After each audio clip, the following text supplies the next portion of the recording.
Me datë 30 maj përfundon afati aplikimit të fermerëve për të përfituar subvencione nga Ministria e Bujqësisë. Në qarkun e Shkodrës deri tani kanë aplikuar 3500 fermerë, bën të ditur përgjegjësi i specialistëve të profilizuar në qendrën rajonale të ekstensionit bujqësor Shkodër, Sherif Brahja. Deri tani në qarkun e Shkodrës kanë aplikuar 3500 fermerë.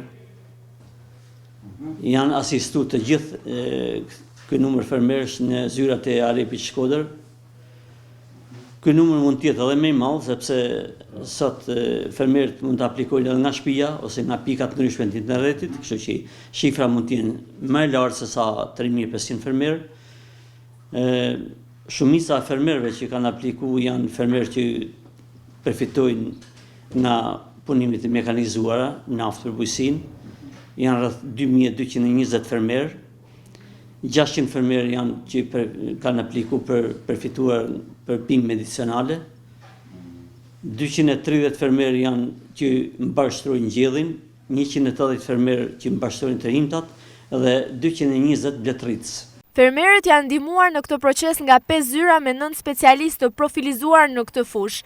Deri në fund të muajit pritet që numri i fermerëve që aplikojnë për këto skema të arrijë në 4000, sqaron Brahja, ndërsa pasi të verifikohet dokumentacioni brenda një afati jo më shumë se 2 muaj, fermerëve do t'u kalohen në llogaritë e tyre shumat e përfituara. Pas shpalljes së fituesve, bëhet kontrolli administrativ i dokumentacionit dhe i saktësisë së dokumentacionit.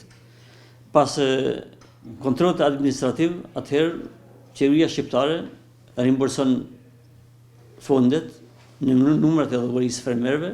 Për 2 muaj dokumentacioni bëhet gati.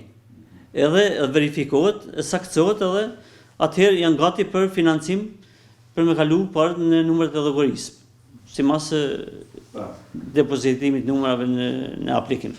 Vitin e kaluar në qarkun e Shkodrës përfituan nga skema e fondeve grant për zhvillimin e bujqësisë dhe blegtërisë 3500 fermerë. Këtë vit pritet që ky numër të arrijë në 4000, por kjo do të konfirmohet pas datës 30 maj, kur edhe përfundon aplikimi.